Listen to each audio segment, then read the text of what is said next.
Hello, fellow pushers.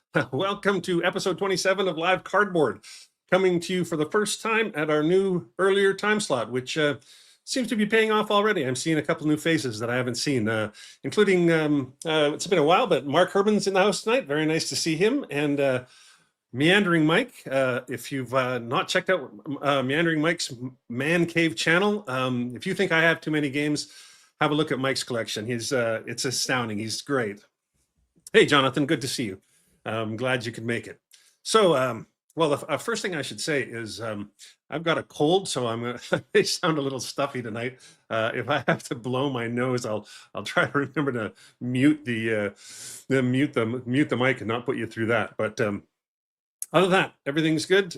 Weather here is a bit, yeah, we got a bit of a dump of snow over the last 2 days, but it seems to be melting already. So, you know, it's that time of year where it comes and goes, comes and goes, comes and goes. Nothing to complain about. In terms of the renovation, I think by the next time I talk to you live in 2 weeks, I should be, you know, knock on wood, I should be in my new office in the basement and out of this little hot box that I've been living in for a while. So yeah, that'll be totally exciting. I've been looking forward to it for so long, and yet at the same time, there's going to be so much work to be done to get all the games out and back on the shelves, get the computers set up, get all the recording gear and filming gear, all, you know, set up. I got a couple of tables to set up. It's going to be there's a whole lot to do. I've sort of been so excited for it, but it's going to take me a couple of weeks probably to get it sort of humming and clicking the way I want to see it.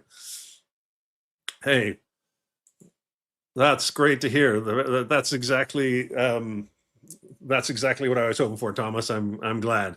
Oh, hey, Nick's in the house. Good to see you, Nick. Thanks for coming by again. Okay, so well, before we go any further, let's just say like the video, subscribe to the channel if you haven't already. Super chats, super stickers, all that stuff is there. If you'd like to become a supporter, check out the Ko-Fi link on my webpage, or actually, I can just I'll just put this in the chat, and then people will have it there too, maybe. Does that work? Yeah, there we go. Yeah, if you'd like to do that, that would be great. I'm always appreciative of support. Speaking of that, I'd like to especially thank my latest supporter, Ko-Fi supporter, Michael Ryan. Thanks. It helps me out for buying such things as this package of male and female 1/4-inch to 3/8 inch converters. You know, it doesn't look like much, but these camera gear is standard on 1/4-inch and 3/8 inch, and it seems like half the gear you buy uses one, and half the gear that you buy uses the other. So that little box of converters is going to save my life. Anyway, thanks for everybody who helps out, and thanks for everybody who's being here. Great to see you all today. So tonight we're going to be talking about World War II West Front Games in a bit, but first we'll have some news. I don't have a ton of news today, which is probably good because I do have I got a lot of slides. I don't even know if we'll get through them all tonight because I had more West Front games than I thought. Anyway, let's get to the news. Where are we here? There we go. Okay. First thing I want to say, oh no, that's not the right. Is that the wrong news? Oh yes, this is what I wanted to say. The latest issue of the latest episode of the podcast is out, and it featured an interview with you can see his smiling face there, Francisco Ronco, really interesting guy, a designer from Spain, and also a publisher. He's got his own little company, Bellica 3G.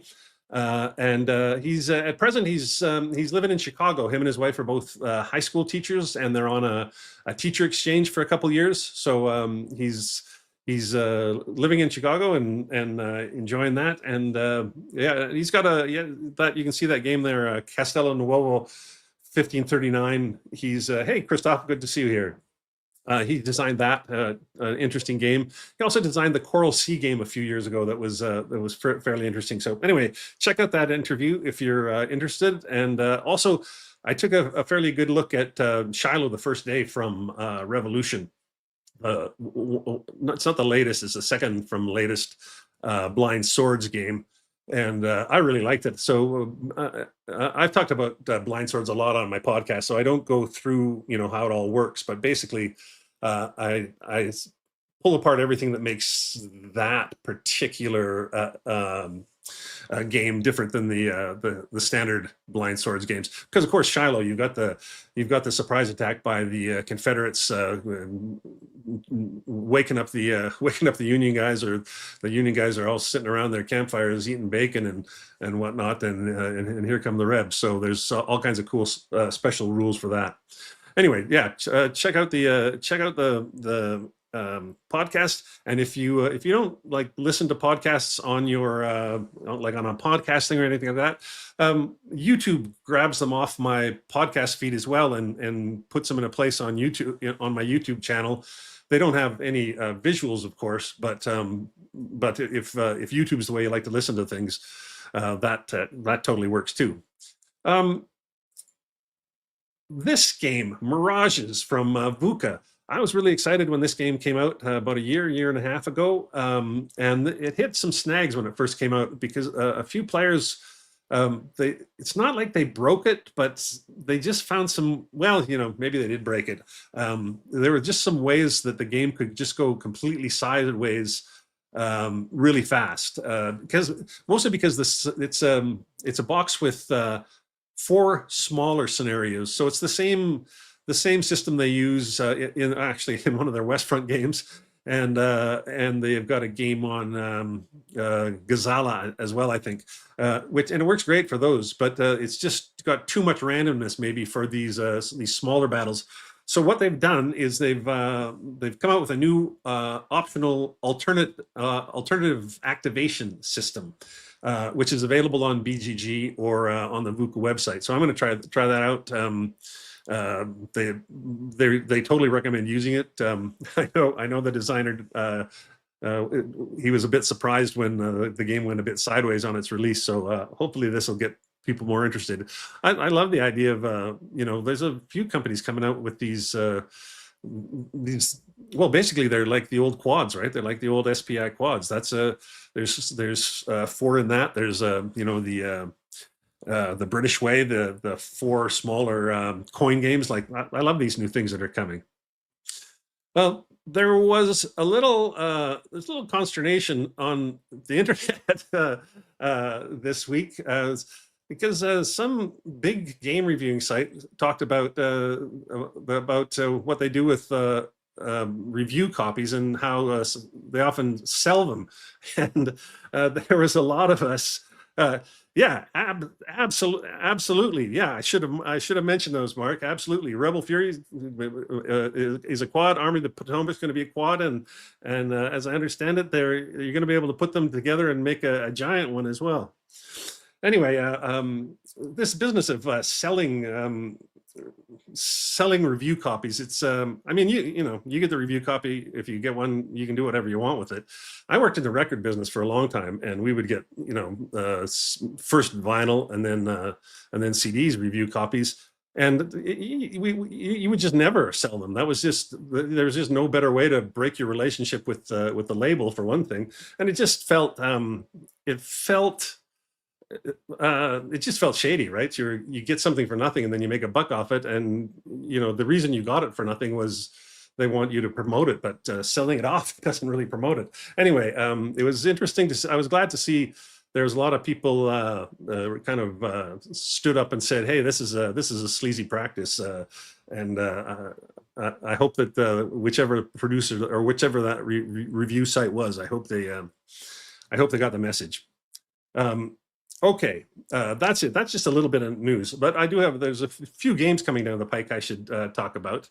Carl Paradis, he's giving us yet a third edition of No Retreat Russia. Yeah, That's exactly it, Tom. That's yeah. I don't know why they thought they could do it. It's crazy. Anyway, Carl's now he's now getting his stuff published by Sound of Drums, and so his new version of No Retreat is coming on a is coming down the pike. It's interesting to think that he's still had more things to tweak on this, but he said, building upon the original 2008 release and its later deluxe editions, this new version refines gameplay, streamlines core systems, expands the event card deck to a full 70 cards, enhances solitaire play, and introduces upgraded visuals by renowned artists Mark Van Marshall and Wouter Schoten. So,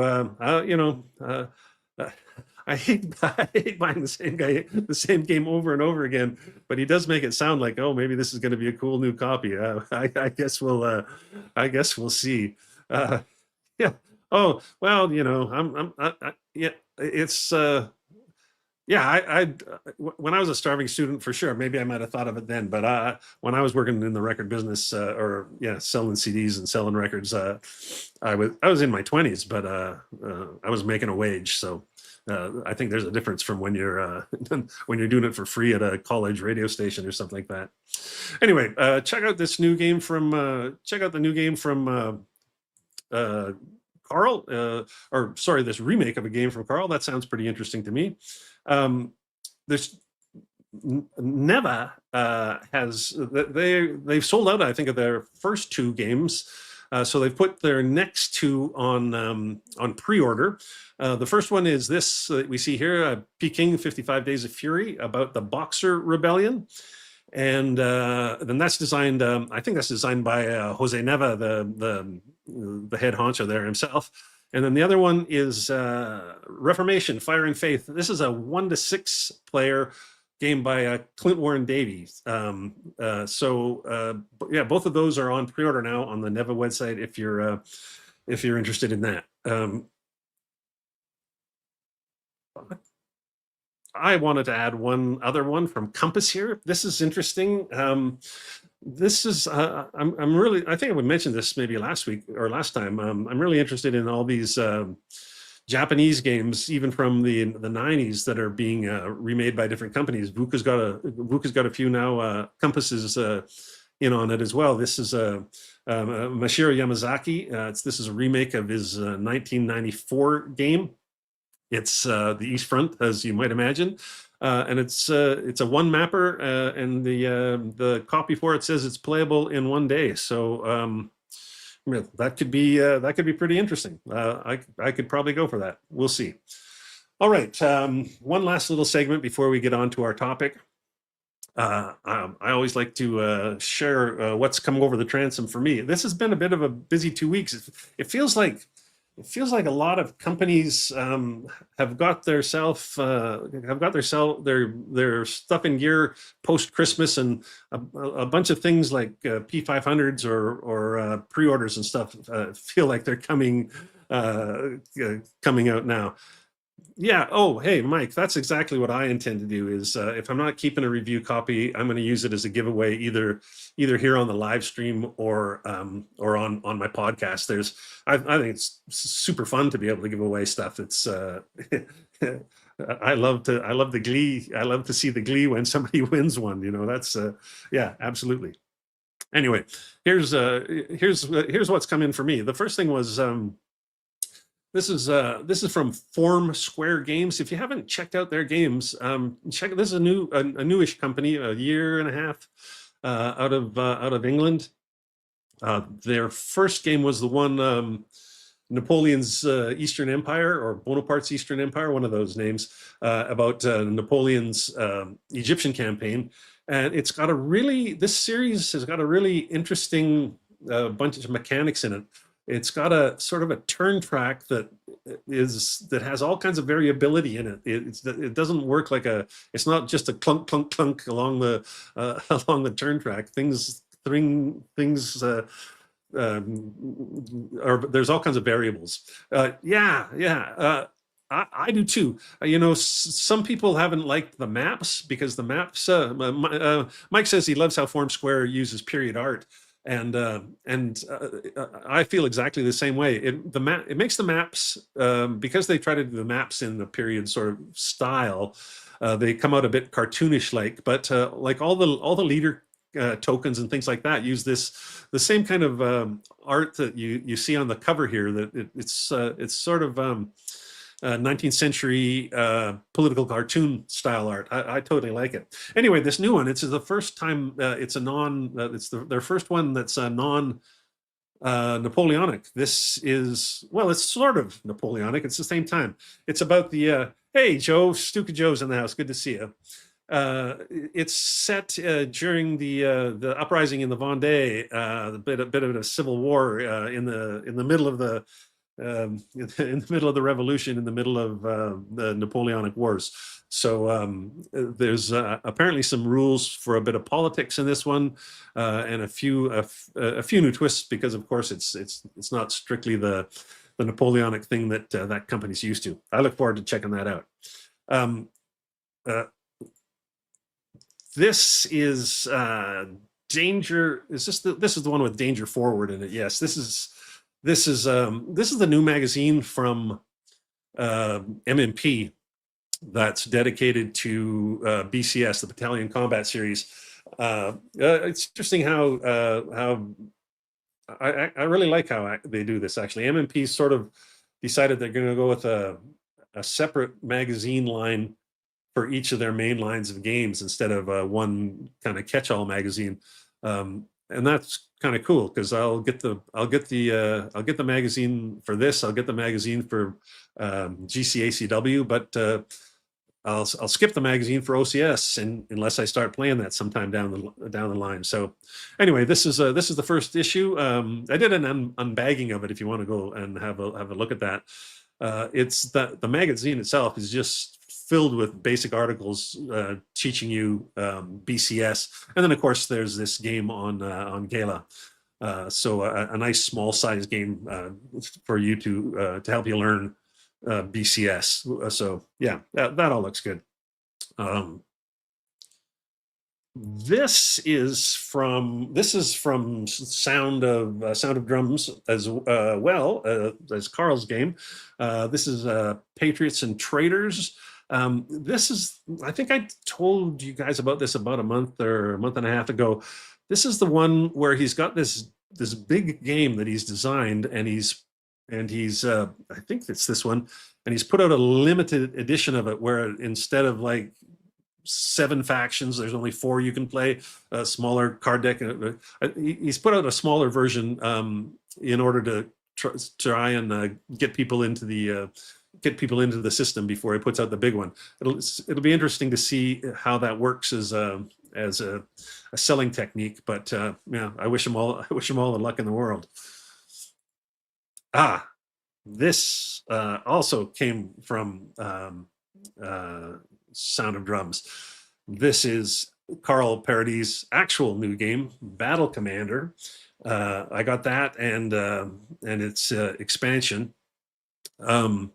This is that picture doesn't do it justice. This is a huge box. We're talking a box like the size of those a Most Fearful Sacrifice size box. So you know, if you've ever played that, it's probably bigger than the Greatest Day boxes. I'm just trying to think of big boxes. Anyway, it's big box. It's I think it's got 6 battles in there. The pieces are all wood, and they're not just wood. There's some cubes, there's some sticks, there's some squares. They're all kinds of different shapes. They're also all pre-painted. There's no stickering. And then there's a big deck of cards. It's a card-driven game. There's no dice. All the randomization comes at the bottom of the deck. Sort of, if you're old like me, you'll remember that sort of thing from Courtney Allen did that with Upfront way back in the day. Oh, John, you're right. I got the wrong game. I'll put the Neither King Nor God will come up in a minute. You're right. 1793 Patriots and Traitors is the previous Siege game that they came out with before Castello Nuovo. I got it confused in my head.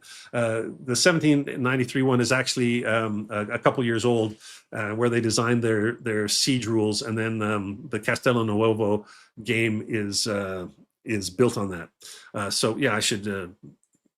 There's the expansion. I think it's got 3 battles, but I think it's got 6 scenarios, maybe one a new map board in that package. And this is the one that's got the limited edition, where it's this is the smaller version of the bigger game. Yeah.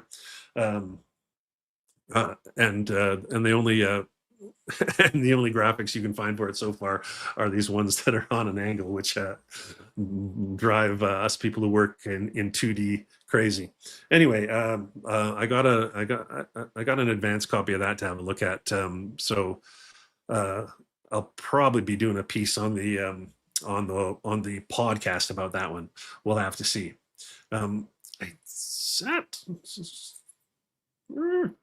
Yeah, I think that's it. So it felt like a ton, but mostly it was because I got a kind of a big box from Sound of Drums, and then a couple of and one that didn't even show up there. I got a P500, Ardennes 44. They did the GMT did a reprint of that, and I'd never owned it, so I got the newest version of that. So there you go. That's everything. That's everything new in my little world. Okay, on to the topic. We're going to talk about World War II West Front, and yeah. When you know a lot of World War II gamers, they love that East Front heavy metal action. All the armor fans are all about that.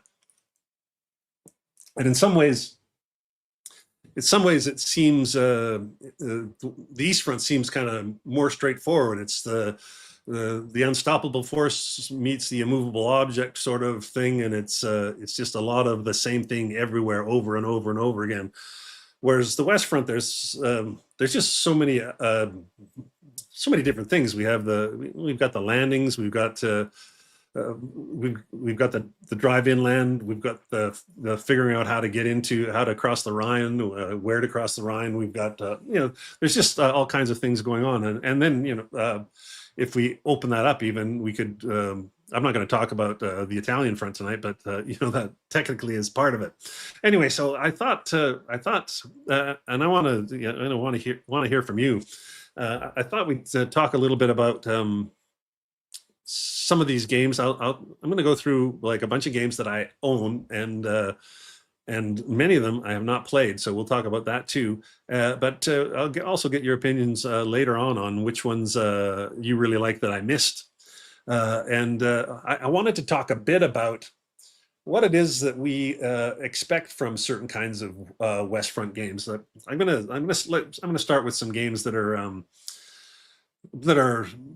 include the D-Day, right? So when I think of that, I think there's a lot of people who really want to see if you're going to do all the landings, if it's like the whole thing, they like the option to choose a different landing spot than Normandy.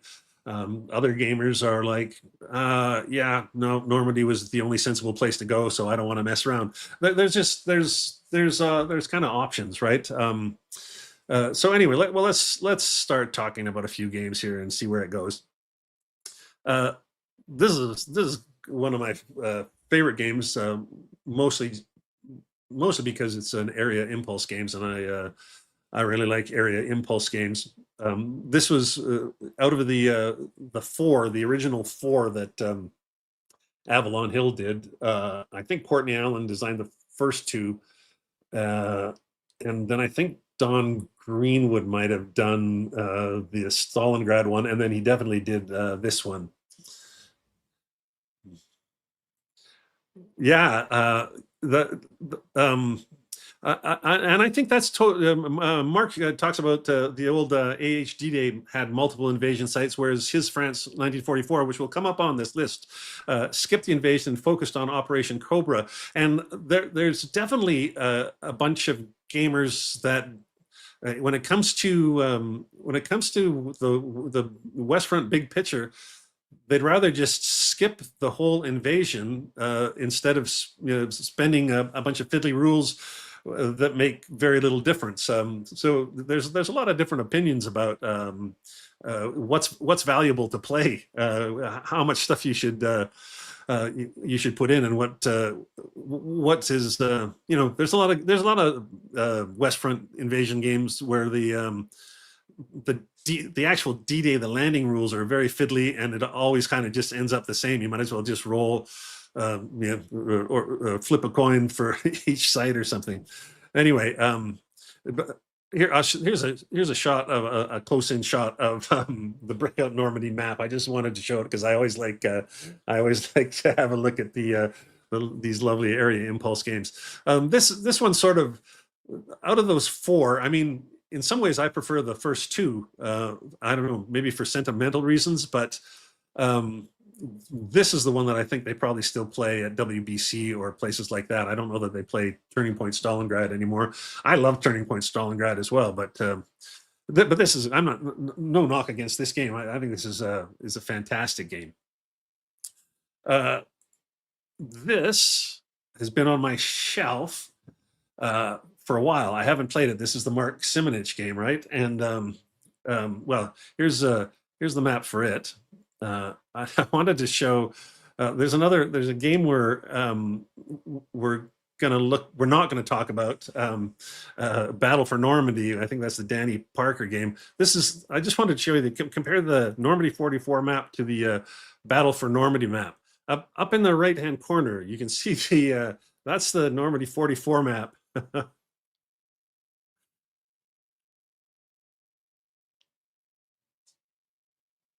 Oh, I've never been to WBC. I wasn't sure how much wargaming still makes it. I mean, I knew Victory in the Pacific and some of the oldies and goodies still did, but that's good to know that there's more going on. Yeah, that's nice to know too. I look forward to playing Mark's game, the Normandy 44. I don't think I've ever had a bad experience with any of his games, including probably my favorite of his is the U.S. Civil War. I love that. I totally love that game. Yeah, Mike says the D-Day was brutal if the first landing got wiped out too easy, if you didn't go to Brittany or Bordeaux, which is interesting because I've talked to other people about other games where you could choose your landing site, where they tried all the different landing sites, and their conclusion was, yeah, if you don't go to Normandy, you're insane because you get wiped out all the other places. So that's interesting. I mean, that's why we play multiple games on a single topic, right? We want to see how different designers handle anything. Oh, speaking of big games that I haven't played,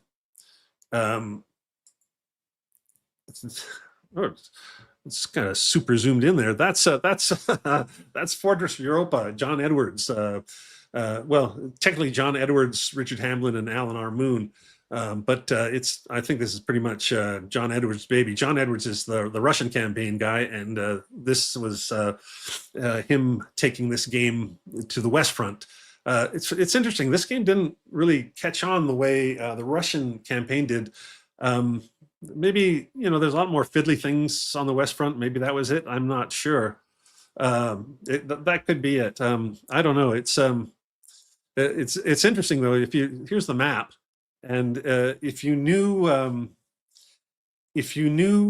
the Russian campaign and you saw this map, you might even guess that it was the same system, that it was the same designer. It's very reminiscent. I know a lot of new younger gamers. They don't like these old maps, but I love them. They're totally playable. That's what I love. I don't get lost trying to figure out where the forest ends and where the stream begins or whatever. I think that's fantastic. Oh, wow, that's amazing. Uh, well, it's not surprising though, Mike. You've got a ton of really amazing things in your collection, um, and that's interesting to know that. I remember when Alan Moon worked at Avalon Hill when I was an avid reader of the General back then, and in some ways, my memories of him was that he wasn't the biggest. War games weren't his biggest interest. He seemed to be interested in all kinds of other things, which makes sense that he goes on to do Ticket to Ride and kind of hits a home run. But he did seem like a loose cannon in the best sort of the way. Back when I was reading that magazine, that long, dearly departed magazine and dearly departed company. Well, there you go. Like I think Thomas. I think there's a lot of people that there's certain games that come right and they hit you just at the right time. Whether you're 14 or you're 17 or whatever it is, or you're 20 and you're in college, and you just seem to have enough time to play it over and over and over again. And I think also back in the day, back when these games were coming out. Avalon Hill was coming out at this point with maybe half a dozen a year, maybe. SPI was coming out with double or triple that, but it's still, you didn't get every one of them. And we seem to, back in those days, spend a lot more time on a single game. We could talk about this all night about how so many of us, especially those of us who do content creators, for lack of a better phrase, we're always hopping from one thing to the next because we have topics, we need fresh stuff to talk about with our audience. But I miss kind of diving into a game and playing it over and over and over and over. Nowadays, if I get 3 or 4 plays in, I feel really good that I've got a lot out of a game. I mean, some games I'm happy to play them once and go like, okay, I'm done with that for sure. Anyway, this was so Fortress Europa. If I'm going to play a John Edwards game, I'm probably going to play the Russian campaign, and especially that beautiful edition GMT brought out a couple years ago. That was fantastic. Okay, Mark's here. Let's talk about Mark's game. France 1944. I have both versions. The thing about this game, and I haven't played it yet, but this what intrigued me, what made me go, I have to have this game, because I didn't get the Victory Games one back in the day. I tracked down a used copy, and then this always happens to me. I get a used copy, and then a year later, I find out they're remaking it, and I end up getting that too. But what really intrigued me about this game is, I don't know how good this is going to show up on a slide, but Mark's got this combat matrix where there's decisions for both, as I understand it, there's decisions for both the attacker and defender in sort of what kind of formation they're going to be in, what kind of attack it's going to be, what kind of a defense it's going to be, and there you intersect those things, and you're going to be on one of those 4 squares in the middle, and it's going to change. It's going to change the modifiers and how the battle rolls out. I totally love that. We're going to see that again in another game from Brian Train later. But I love the idea of these combat matrices that make not every defense the same kind of defense, not every attack the same kind of attack in an operational game. In a big grand strategic game, it's not such a big deal. But I think at at this scale, I think we can look at the difference between a last stand defense or a fighting withdrawal or you know, a head-on attack or a probing attack, you know, or I don't know what the different choices are here in Mark's matrix, but that's the thing about this game that totally pulled me in and made me want to try it. I have to get I got to get somebody to play it with me, but I'm getting close to retirement. That's going to get a little easier, I think. Yeah, there we go. Mobile versus set piece battle. Perfect. That's exactly it. Like having a choice. That's that intrigues me, and how that gives you like 4 different combinations, and the battle can play out different ways. And you know, I'm sure the size of the force is still critical, but the type of battle, the type of defense is also critical. Oh, yeah. Mark Ruggiero, yeah.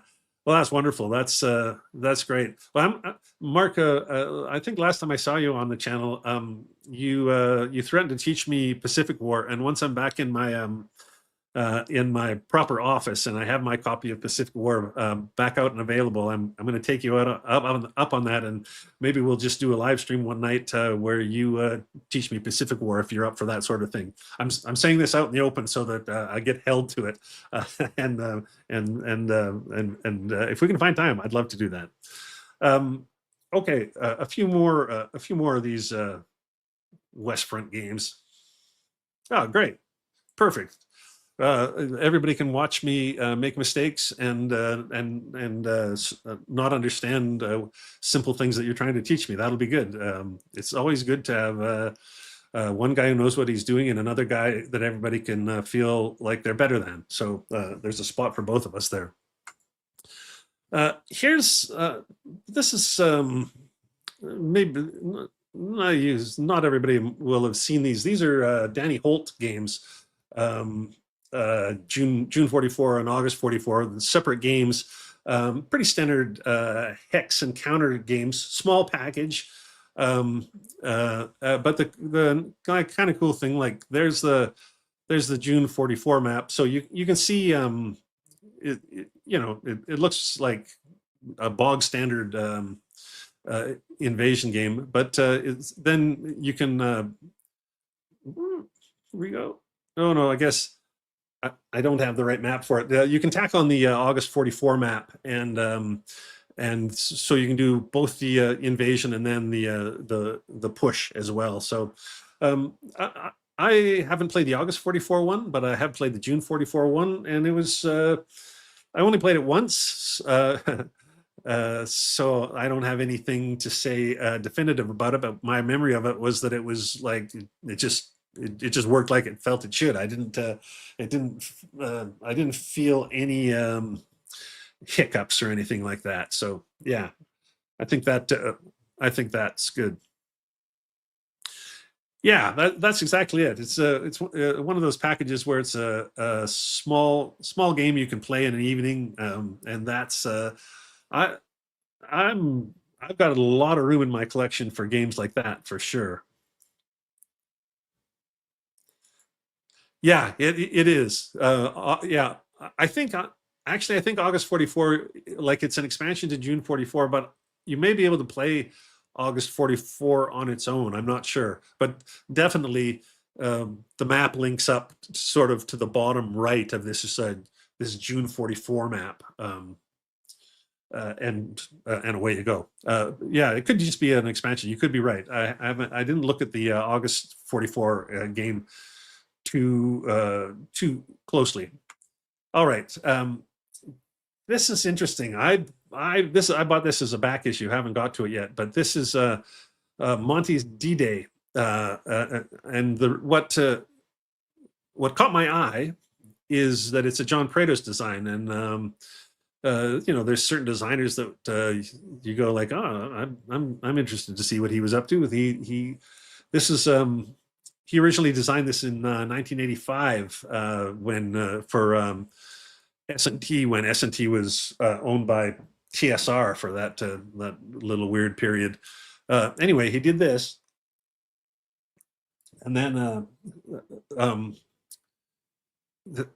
years later, then this Bradley's D-Day, and this one was actually published first, and then they a few years later, then they did the reprint of Monty's D-Day, and published a way to link them together, which sounds pretty cool. Although they look kind of like about the right size to like one of them will fit on the table just nicely. I don't know. Maybe you need a bigger table to get them both there. I haven't actually. I haven't pulled out the map and looked at it too hard. All right, so we've looked at a few smaller games. Now this. I got really lucky. I got a whole bunch of these GTS games from a guy who had 3 or 4 of them still in shrink. One was unwrapped, the others were still in shrink, and I got all of them for what worked out to about $50 a game, which was like a crazy price. These things are like $250 or something. But man, they're intimidating. I have not played this yet. It's like you put this out, the map that you probably can't see, but it says it's 5 feet by 6.5 feet. So it's not going to fit on your, even if you have a nice 4x8 table, it's not going to fit there. I think if I'm actually honest with myself, I got a friend who wants to teach me online. Joshua down in Vegas. He says he loves this game. He wants to teach me. So I don't think I'd ever play I'd only ever play the full thing on Vassal probably anyway. But getting it on the table, I'm sure that this is something where it's going to be just the littler scenarios for sure. Here it is actually on the table. I mean, look at this poor bugger. He's so tired from setting it up. He had to take his shirt off. He's like he's worn out just putting out these maps on this giant table. I mean, that table looks as big as a ping pong table or something, doesn't it? Really. The other thing I just wanted to show about this game. I should have zoomed this in for you, but the counters are really busy. There's just too much going on there. Hey, Craig, nice to see you. Thanks for coming by. I'm really happy that we've moved on to full color counters from the 2-color ones that I grew up with as a young fella. But sometimes people just put too much on a counter. It's just your eye doesn't know where to go. You can't discern what's important, and especially when they decide they're going to put like pictures of the little soldiers, or if they get too detailed, they spend too much of the real estate on the little drawing, and not enough giving me just the numbers I need. Anyway, this is a bit of a rant about this, but these are very busy counters, and there's 16 sheets of counters in this game, so you're going to get a lot of that busyness. So because Joshua convinced me that I was going to love this series, when Utah Beach came out, I also bought it. Here's its maps out. I don't know what the actual size of that is, but it looks like it's not going to fit on a 4x8 either. That looks like more than 4 feet in each direction as well, doesn't it? These I've never been a monster guy. I mean, I would play one over a weekend, I suppose, but the way Ardwolf and the gang, they love those monster games. I like a game that I can play in 2 days. It would be, but I mean, 1 day is my favorite, really. Yeah. Christoph, it does have some. It's got I think both of those boxes have a ton of scenarios. So, and I imagine that those big the full campaign, I imagine those only get played on at conventions, as you suggest there, because I mean, just look at how big that damn thing is. I guess you know what? I don't like a maps that's so big that I can't reach the counters from my chair, that I have to get up and go to the other side of the table. I think that would be my my dividing line.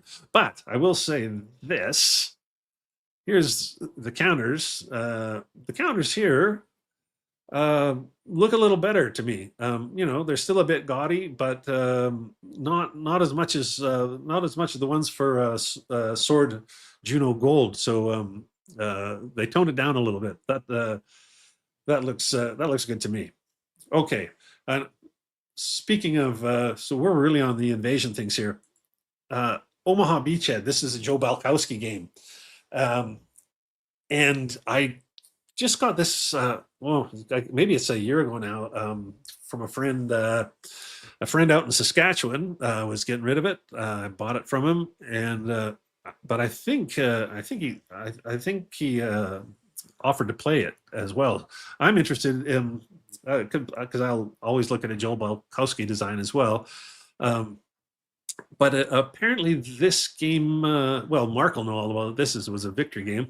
It uses an impulse system, a bit like ACW, not exactly like that, but sort of some sort of an impulse or activation system that it's not a strictly I go, you go. That sounds interesting. This is the best picture of the map I could get. Some people don't like this style of map. Again, I love this style of map. Totally love it. Everything is clear, clean. You totally know what's going on. You know, some of these, yeah, that's what I was thinking. That's what I'd heard, Mark, that it had some similarities in what grew up to be the GCACW system. That's cool. These maps,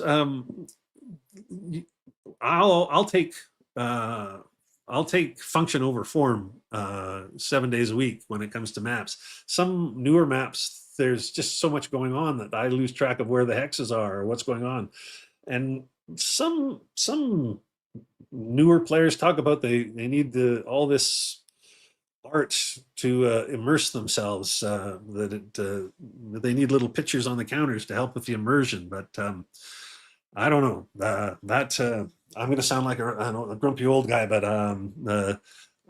whether the art is looks like a real forest or it's just a green hex, to me it's just a forest hex, and that's all I need to know. Either I have an imagination that works just fine without a lot of help, or I have no imagination at all. But I love that map. So you know, I love the old SPI maps too. So that makes sense. Here, this is David Thompson, Trevor Benjamin. Lots of you who are Gronyards, grumpy old gamers may have passed this over because you thought it looked too simple, but I'll tell you, it's simple, but it's super fun. It's not it's a pretty high level model of what it's depicting, but it's still totally fun. I played through the whole this whole box. I played every scenario in this box with a buddy, and we loved every one. Well, I shouldn't say we loved every one. Here's the tricky thing about this game: the first three scenarios, they're not labeled as such, but they're basically learning scenarios, and they're dull as dishwater, and you feel like, oh, this is just a game where I flip things until one side or the other wins. But it's not. Once you get to scenario 4 and past, they're all great. Yeah, well, you're not gonna if you like Calypso, you're gonna like Normandy and Stalingrad and all that. You'll you'll be happy. One thing, and we'll see this maybe with another game tonight that we look at. Here's the map board. This is actually this has got me thinking of Carl Parody's new Waterloo game, the Napoleonic game. Doesn't use hexes either, and neither does this game. But it really is hexes. It's when you take tiles and offset them like this, every tile is adjacent to 6 other tiles, so it's basically a hex. I think it's David Thompson and Trevor Benjamin's attempt to not scare new non-wargamers off with hexes. Perhaps there's a thought out there that people who aren't already part of the hobby are a little uneasy about hexes, and they think it's going to be complicated. So I think this is a clever way to have hexes without having hexes. Anyway, great game. If you haven't played it, totally fun. Totally, yeah, give it a shot. This is Paul Rohrbaugh from High Flying Dice. This is another one that I bought used, and I actually, at the point when I bought it, I didn't actually know much about Paul Rohrbaugh, but I knew that it was Operation Goodwood and Spring. 2 different operations, so it's basically 2 games in one box, and then they can be put together, and they're operations that I was interested in. So I picked it up, and I got it used and cheap, and so that's all good. But it's a bit of a off the beaten track. But this is not off the beaten track. This is Ted Racer. I did play it, and I remember it being fine, but I can't remember anything special about it. Like, I played the Dark Sands, and I totally remember interesting things about that game, and other of Ted's games. But for this one, for some reason, I just it was like, yeah, no, that works, and it was all. That was about it. So I I can't tell you I can't tell you anything more about that. This was just here because I have it. I know nothing about it. I got a bunch of old S&Ts from a local guy here. He sold me a box of 25 S&T magazines that he gave me for $75 or something like that, and I played a few of them. I played there's that game Operation Cobra. I played that, and something else so far. I got a lot to get through, but it was interesting to see this one just because it's Vance von Voorhis, and he's somebody worth looking at whenever you get a chance, and especially when you get a chance to do it for like $4. This is. I got a couple of these games in a box lot as well. I know nothing about this. I just put it in there. I just put it in tonight just because it happened to be in there. I know nothing about these games. They were super cheap, as you can see, when they were originally. All of them have these same kind of pencil drawings on the front, but I don't think I even actually know. I didn't make a note of who that designed this. I'm not sure. This one I do know, though. This is a Ben Knight game from XTR, 1992. This is one of those ones that you can play in a long evening. There's the map. This is 1992, and that map artist is Mark Simonich. And this would be right around the same time he was doing his The Legend Begins game, I think, which was kind of morphed into his Africa 41 game more recently. Anyway, it looks like your standard. I don't know the system here, but to be able to do this in 5 hours. Is 5 hours a long evening? I'd be totally happy to play that. I think this might be the last one of this general Normandy ones. This is another Ted Racer game. Well, it's credited to Ted Racer, Paul Rohrbaugh, and Lemmet Tover. I played this as well. It's a chit pull game. I was interested in it just because I'm really interested in the Falaise Pocket. That's something I always like to read about and think about. But yeah, I played it, but it didn't. It was fine. It just didn't make me go, I want to put that right on the table right again and do it again. But it's like there's the map. You can see that's like, you know, it looks like a proper pocket. It looks the way things should. I think you know, in the bigger games that we talk about as the Normandy games, I think there's a feeling sometimes that the German side has to be beefed up a little bit to make more of a game of it, or you know, there's always that thing when we're talking about war games about how close do we hew to the actual history, and then what do we do to make it a game, to make it a game that's interesting for both players. And for me, I always like to take care of that. I like to see when that's taken care of in the victory conditions, rather than fiddling with the strength of one side or another. I didn't mention any of that as we talked about some of those bigger Normandy games, but there's definitely that's definitely something that comes up in West Front Games. Is the Allies are going to roll over the Germans sooner or later, and how do you make that interesting for the player playing the Germans? Okay, let's talk about some more localized games.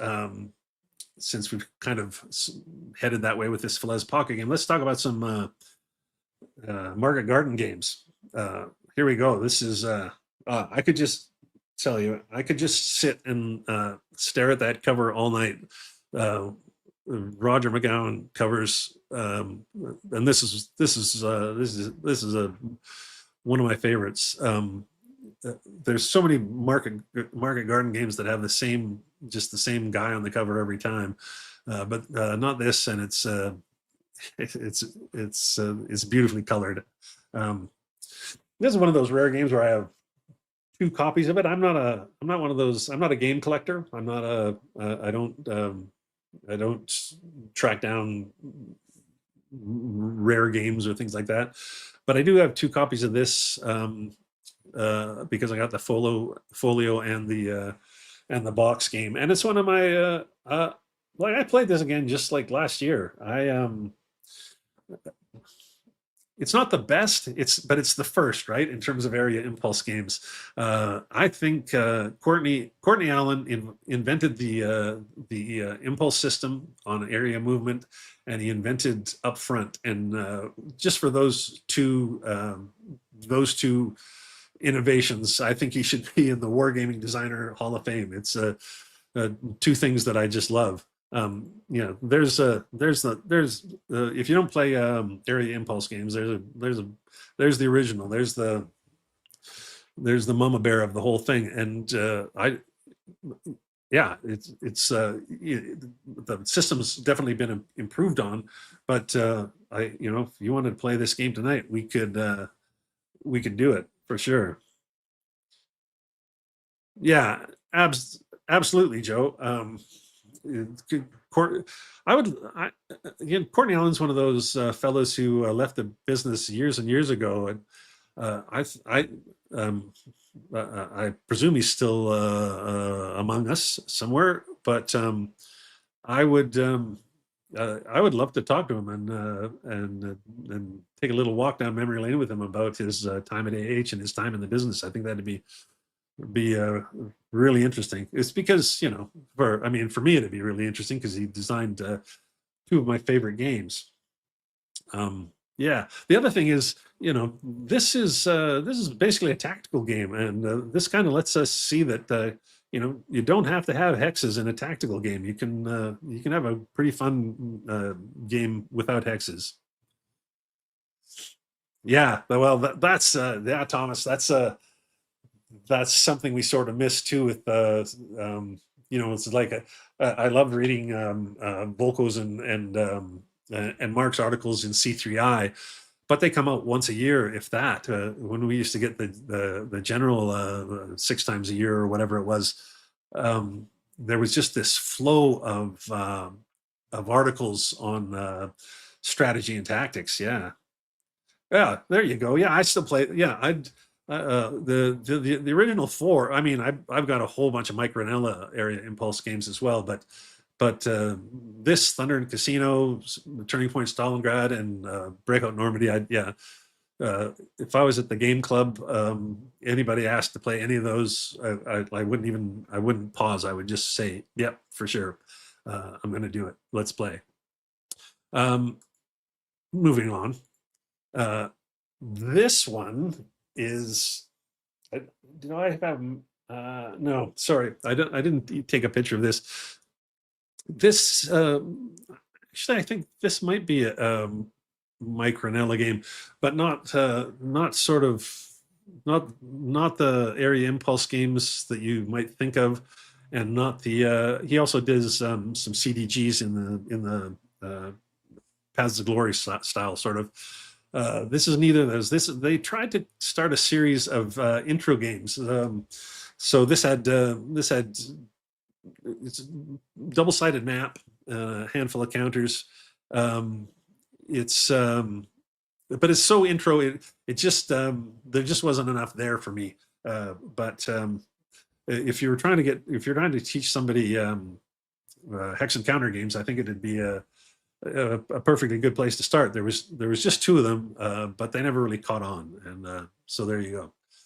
But one that did cut on is this one. And yeah, this is definitely one of the Simonich 44 games that I have played. This is kind of top shelf Market Garden. I hesitate to say the best because I like a bunch of. There's a few other games here that I like, not more, but equally. But this was great. This was, you know, with Market Garden, what do you want? You want, well, or what do you appreciate? What I appreciate is that both sides get to attack. Right, the Germans are attacking up at Arnhem at the top of the map, while the Allies with 30 Corps are attacking at the bottom, trying to get up to Arnhem. So it's not one of those one guy attacks, one guy defends the whole way. With this particular one, Holland 44, you've got lots of like unpredictability. You've got the scattered airdrops. You've got the variable strength German units, and there's some variability to how the bridges get blown as well. So there's that's never going to be the same game to game. Yeah, this one's totally worth seeing. A side note on this one: if you're a BGG user, I totally recommend David Hughes' review on BGG. David Hughes, he used to review in Battles Magazine and other places. He's an actual reviewer, right? He's like he calls them like he sees them. He puts a lot of thought into it. He plays the game many times, and he also like puts a lot of thought into, does this model actually work? Does this do these frontages make sense? You know, he just goes a lot deeper than a lot of other reviewers. Anyway, he reviewed this, but Battles Magazine was had kind of gone AWOL by that point, and so he just posted it on BGG, and he was unhappy with the historicity of this game a bit, and lamented a bit of the old-fashionedness and fiddliness of some of the rules, but he still really likes the game. He loved playing the game. He totally totally loved it. But then, he just faced a hellish backlash online from fanboys who couldn't just simply disagree and or couldn't argue coherently. I mean, he didn't say he didn't say he just said some of the model was broke as far as he could see, but he still said he loved playing the game. And I wish.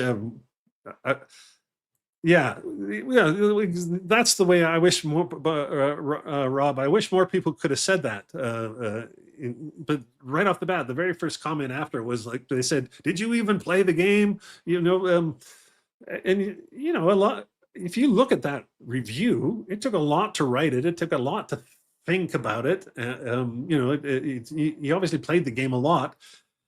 He put a lot of work and thought into the review, and to be just so dismissed just because people didn't they get the feeling he didn't like their game or their favorite game, and they just tore into him. It's just like, well, a lot of people complain that there's not enough reviewers who call them like I see them. But it's no wonder when you see what happens to these guys who do call them like they see them. It's they just take a kicking, which is unfortunate. Anyway, obviously, I'm in the hobby I like historical games for sure. That's why I'm here. But they also have to be a good game. So if a game gets a little bit of is a little wonky on the history, as long as it's not terrible on the history, if it's still a good game, I'll probably still play it because I'm a sucker for a good game. Speaking of good games, this is I forgot that I put this in here. There's the map. That's the thing about market garden games. They're a bit like North Africa games, right? They're always long and narrow. But that's got the box and stuff. You could fit that on an 8x4 table, no problem. Anyway, speaking of good games, here's another one I like. This is another Ranella game. And as Joe said, hexed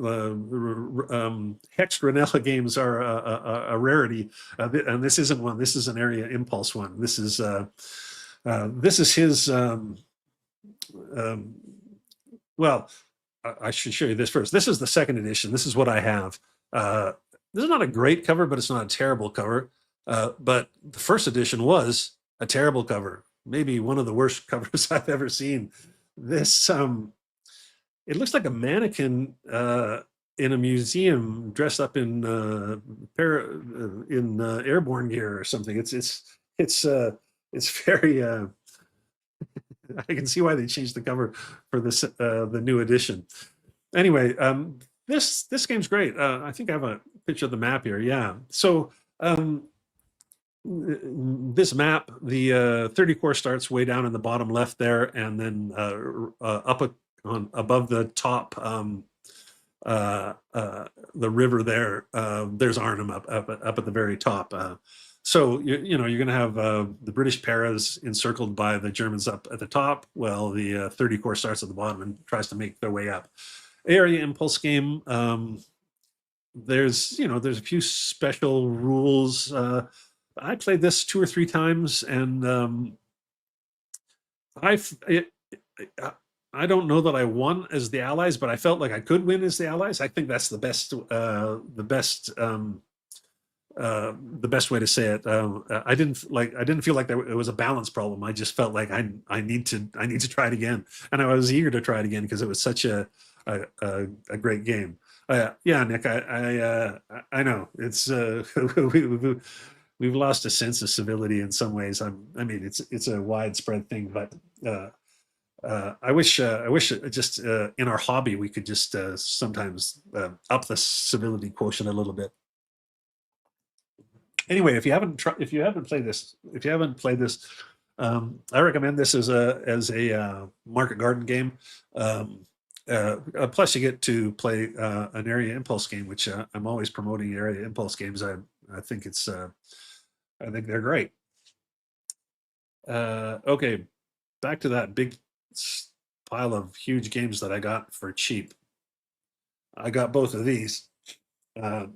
Bismarck Garden. This is the bottom one is Hell's Highway. The top one is the top. The battles for Arnhem and Nijmegen. All the same things I said about the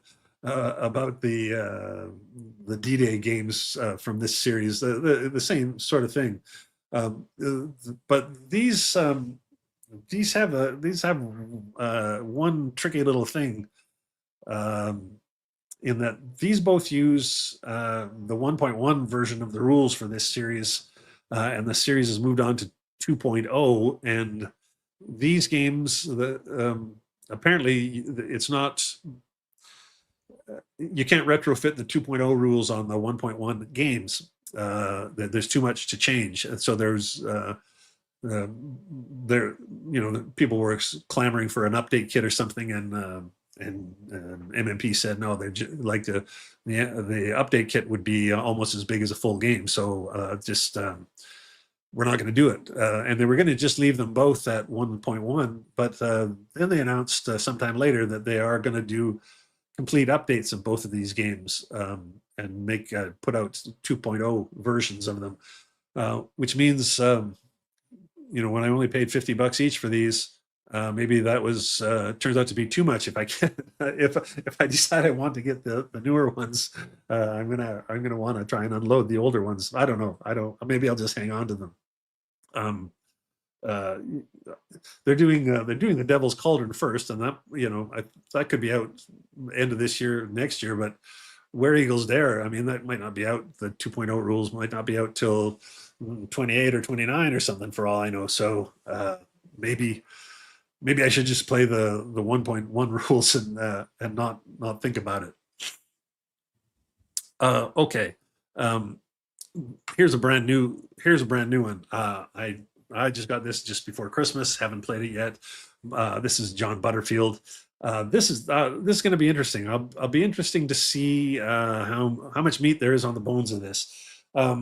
This is volume 2 in a series. Volume 1 was a Bulge game, and what it was he'd made a board game out of an iPhone, an iOS game that he did for Shenandoah Studios. There was a studio that was around for a few years that was trying to make iPad games, and it was his Bulge game was great. There was I think there was a Stalingrad one and a North Africa one, each by a different designer. But the first one was his Bulge game, and so we converted that to a board version. They put that out, and now this is his second in the series. So this was never an iOS game. This was just strictly a board game. I'll be interested to see if it's got enough meat on the bones. Who knows? We'll have to see. Oh, there we go.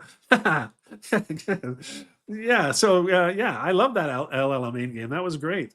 Mark, do you remember who did the East Front game? Because that's what I remember is the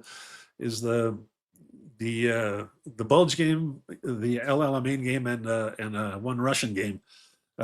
And I thought they were all by 3 different designers. I was so sad that the whole Shenandoah Studios thing didn't work out, because that was a Ted Racer, great, good to know. In general, I've found lots of computer games I like to play, but games that I enjoy on my iPhone, almost zero. On my iPad, maybe a few more, but still not too many. But that series from Shenandoah Studios, I liked all of them, and they're I'm lamenting that they're gone. Okay, I better.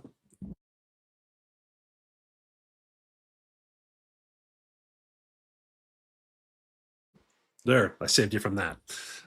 My head feels a little clearer. Anyway, the other thing is, though, it's John Butterfield, and so much like Mark here, if you can't trust John, who can you trust, right? I'll easily spend my money on a John game and not feel like I'm taking a risk. I'm just interested to see how those games translate to board games. All right, well that's Market Garden. The other big field of West Front games, of course, is the Bulge games, right? There's John's map. It's an area game as well, not area impulse, but it's an area game. Do I? Yeah, that's all I have. All right, so Battle of the Bulge. Here's go back to in the sands of time. Larry Pinsky, Thomas Shaw. Um, I wonder how many players first learned about combat results tables, terrain effects charts, soak-offs, things like that on this old beauty. This came out when I was I don't know when I was crawling, right? I think this came out in about 65 or something like that. I was a toddler still then, so I didn't play it then. But years and years later, I bought a copy in a garage sale where the box is completely dished and stuff. But I had to give it a try, and like I don't know. This is probably not the best model of Bulge game of the Bulge, but you can still play this game. Of course,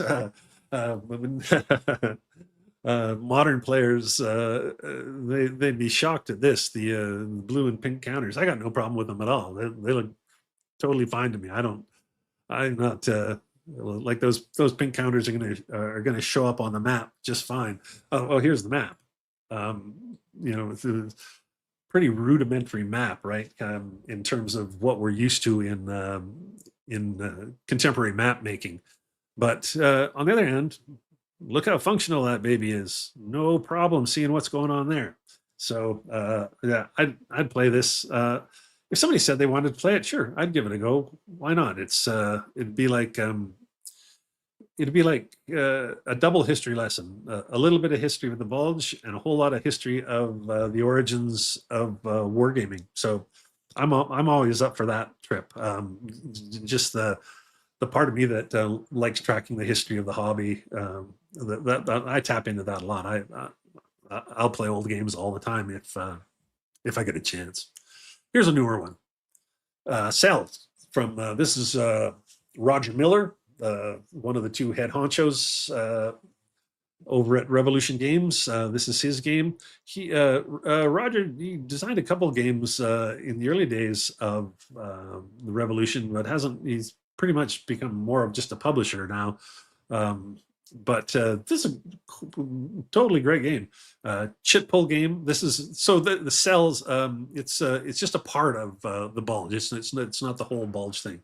Anyway, it's a chit pull game, but there's a variable number of chits for each side each term, and sometimes you'll get 2 chits for the same unit. So some units you have a higher chance of getting. But the other thing is not all the chits are going to come out of the cup each time. I love chit pull systems, and this game just kind of fits in the pocket nicely in terms of like a game you can play in a long evening probably. Here's the counters, nothing too exciting, but obviously totally functional. And you'll see, like I think that's probably all of them. That's probably just a single sheet, right?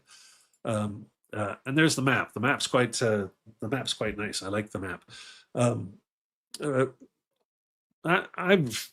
I may sound like a fanboy, but I've yet to be disappointed in any of the games I've got from Revolution so far. Anyway, so there's no surprise I like this. This is one of the first games I bought of theirs. I think long before I'd ever had the pleasure of meeting Roger or Richard and interviewing Roger or anything like that. So all that just to say I loved their games before I met them. Anyway, this is a game. If you want an introduction to chit pull games, this would be a great way to start if you haven't played any of that kind of stuff. On the other hand, I've never played this one. Randy Heller. You see Randy around on Facebook and whatnot. I think I think he's done like a few different like well this there was at first it came out with Avalon Hill, then L2, and now this Compass Designer Edition. I don't think he has. Does he? I don't think he has a whole bunch of other games. I think he's mostly known for this. Oh, that's hey, good to see you, Herman. I'm glad to see you back. That's interesting. That if Avalon Hill's Bulge 81 is being revamped, um, I'd love to see that too. That's another one. I did. It's not. I didn't put it on the list tonight because I'd already put the Bulge 65, but the Bulge 81 has got another beautiful Roger McGowan cover. It's just great cover with as I remember it with like patting out the top of a tank or something like that. But yeah, that's cool. Not overly complicated, engaging and fun. That's I love that for an evening. Absolutely. Anyway, this Bitter Woods, much like a meteor dive into the bulge. Um, what I don't know much about Randy, as I said, but here's a picture of him. He was the 2005 champion of the Bitterwoods tournament. So at WBC. So I know Mark's a very good Empire of the Sun player, but designers aren't always the best players of their own games. So this could have gone either way. But I liked seeing that. I thought, man, here's a guy that he just is into Bulge. He's got this one game that he's published and published and published, and he's a killer player at it as well. I kind of like that.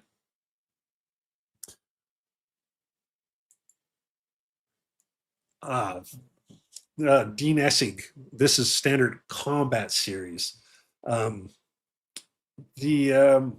so I like Standard Combat Series. It's kind of like it's almost like I just said. It's like well, they can't all be played just in an evening, but they're sort of like as Herb had described, not overly complicated, but engaging and fun. I sort of like them, so I do look forward to playing this. I just threw up a picture of the map and counters here. It's it's this is a newer one. The counters still are a bit busy to me. I'm going to sound like an old grumpy guy for that, but that's that's the way she goes.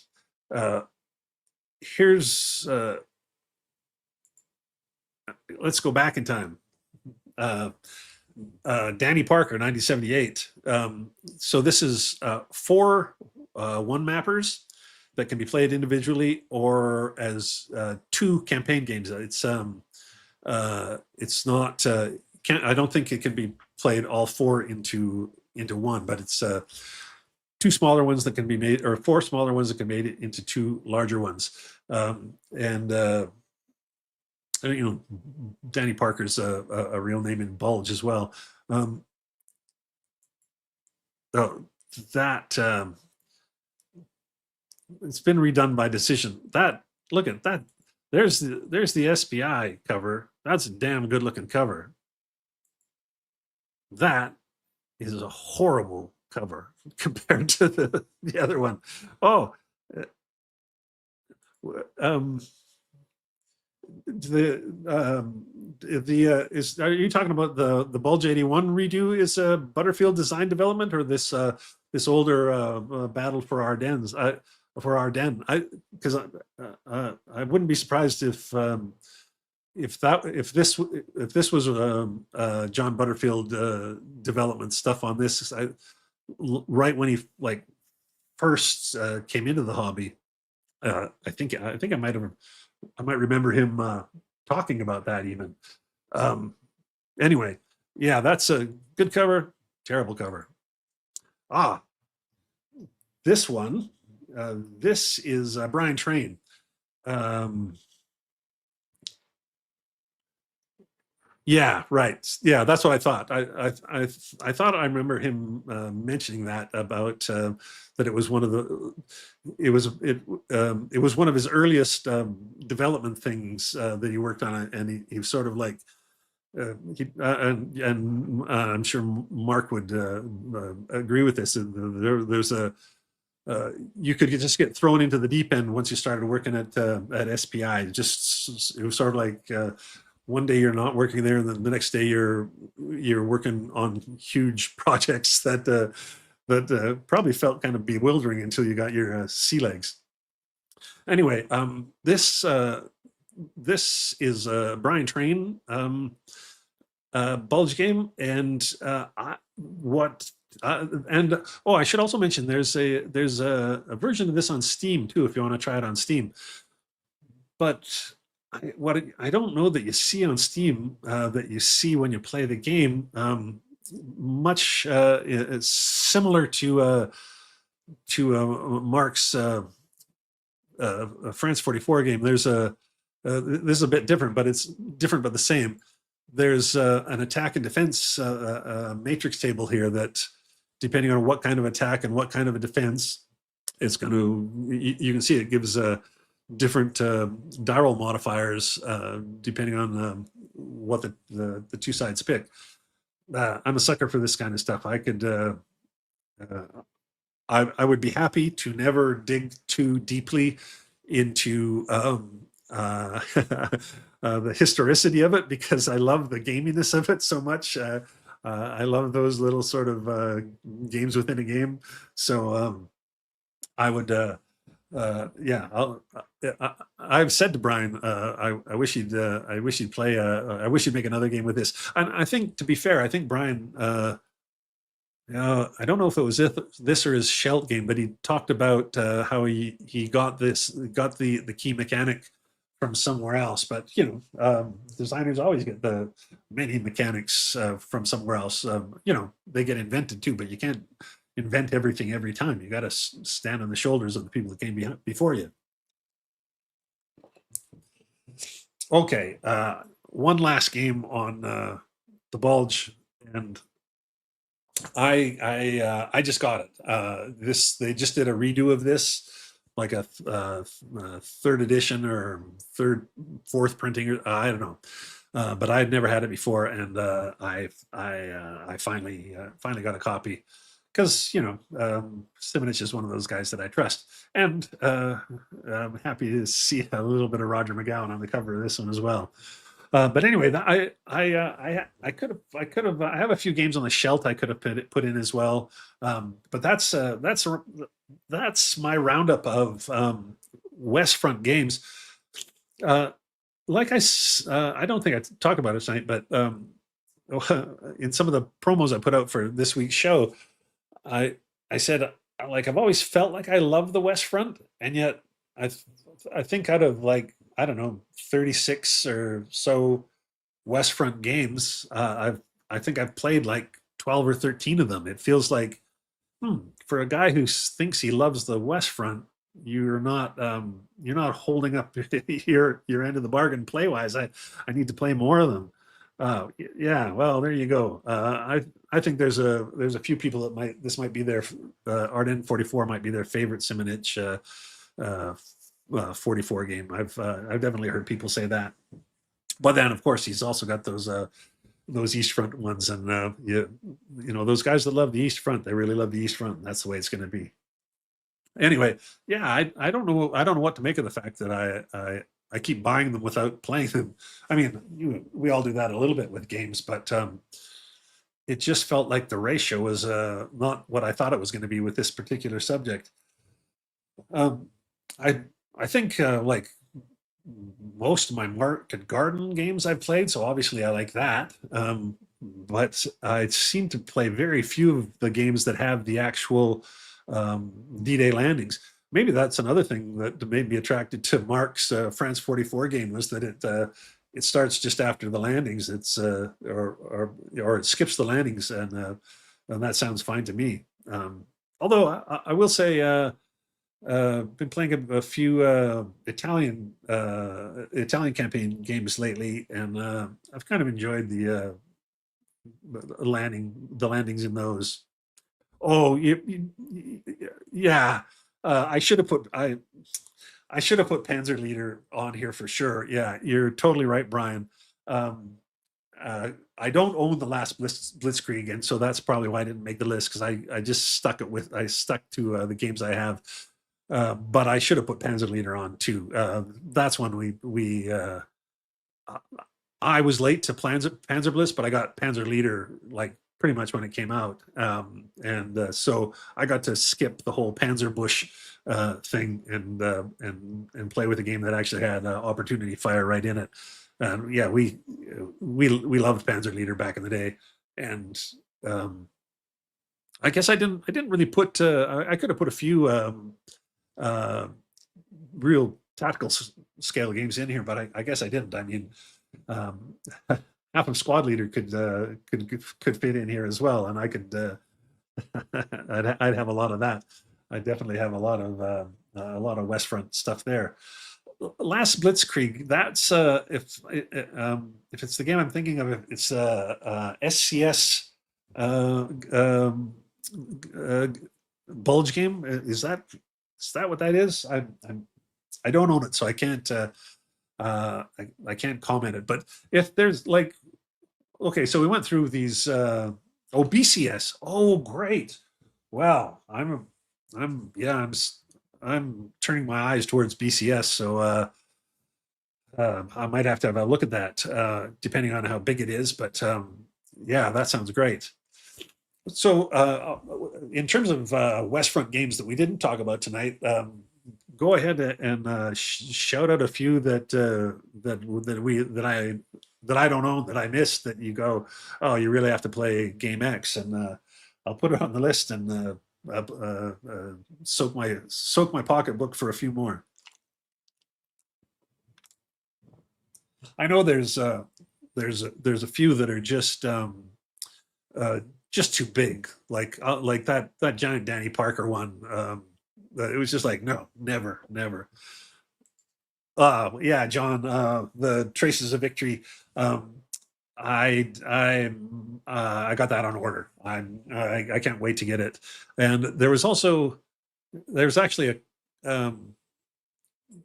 there's a couple of VUCA games that I didn't put on the list that I could have. I totally forgot about. There's Crossing the whatever. I think is that a West Front game? But there's definitely the second one.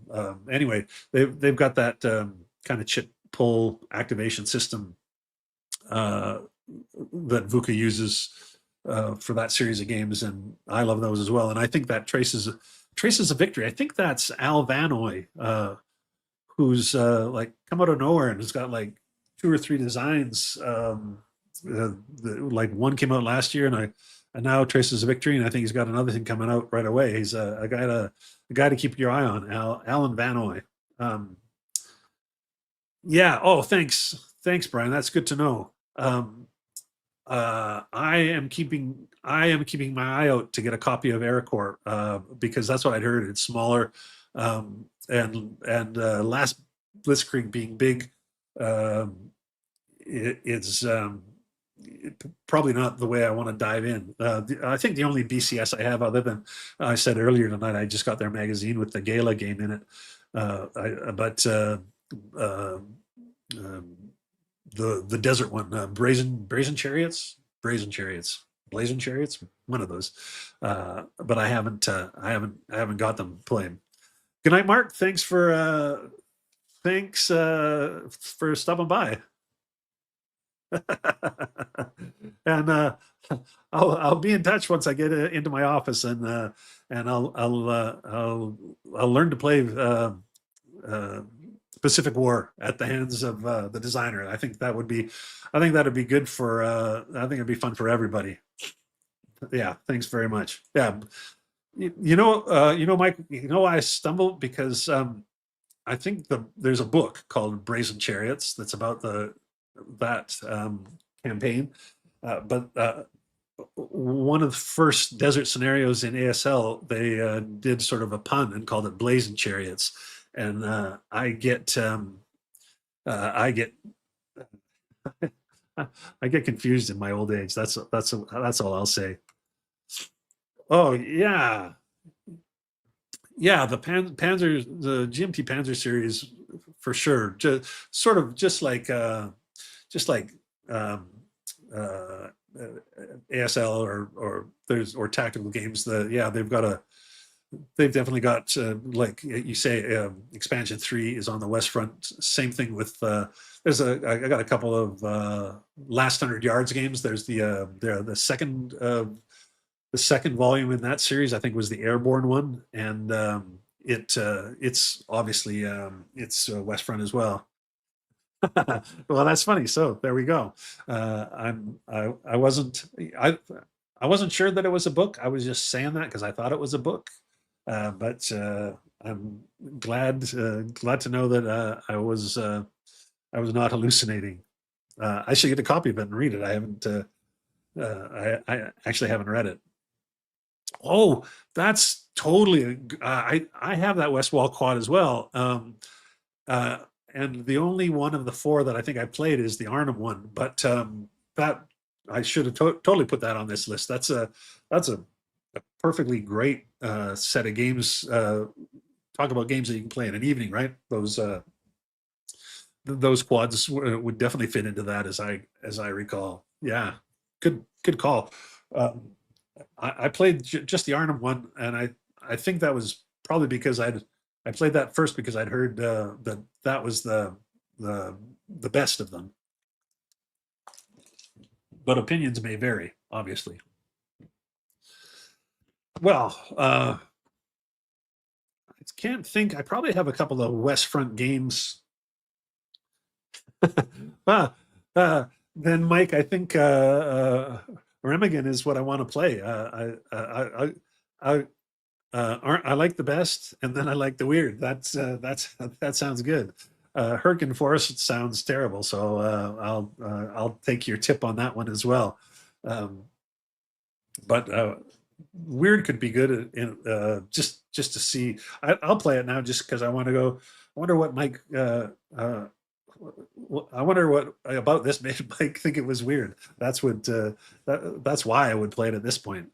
Um, Weird is generally good in my books anyway. But I mean, we're all war gamers, so we're sort of used to being on the weird side of the fence.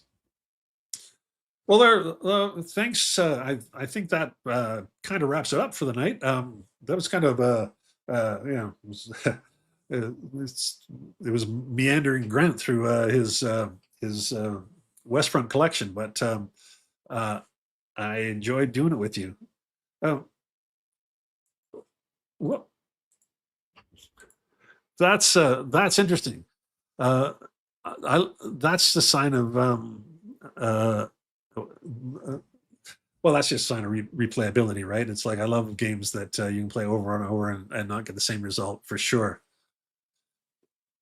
And there you go. So I'm going to have those games out of storage in the next 2 weeks. So there's a whole bunch of things that I've been itching to get my hands on that I haven't been able to for the last 6 or 7 months. It's going to feel great, and that quad is one of them. So fantastic. Well, here we go.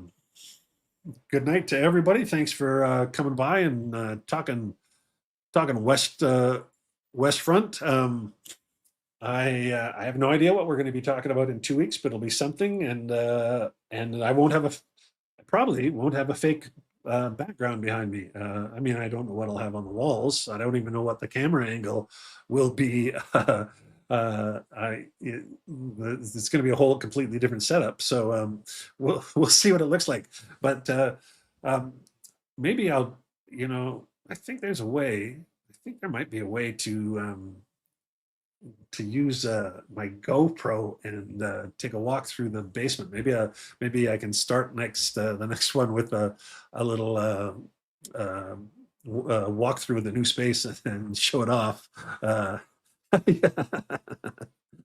Yeah, those yeah, this is a still from one of the Daniel Craig James Bond movies. That's that's what I put behind me tonight. Nobody really noticed it last week or the last show, but I had my backdrop was the Batcave from I think maybe the Christopher Nolan Batman, one of those. Anyway, we'll be done with these fake backdrops soon. Okay. Um, Thanks again to everybody. Let your pals know about the show, and I think that we saw a few folks here tonight that we don't usually see. So I'm thinking maybe the move to an earlier time slot has been good news for some people. So thanks again for everybody coming, and we'll see you in a couple weeks, or we'll see you over on the Discord if that's your jam. Stop.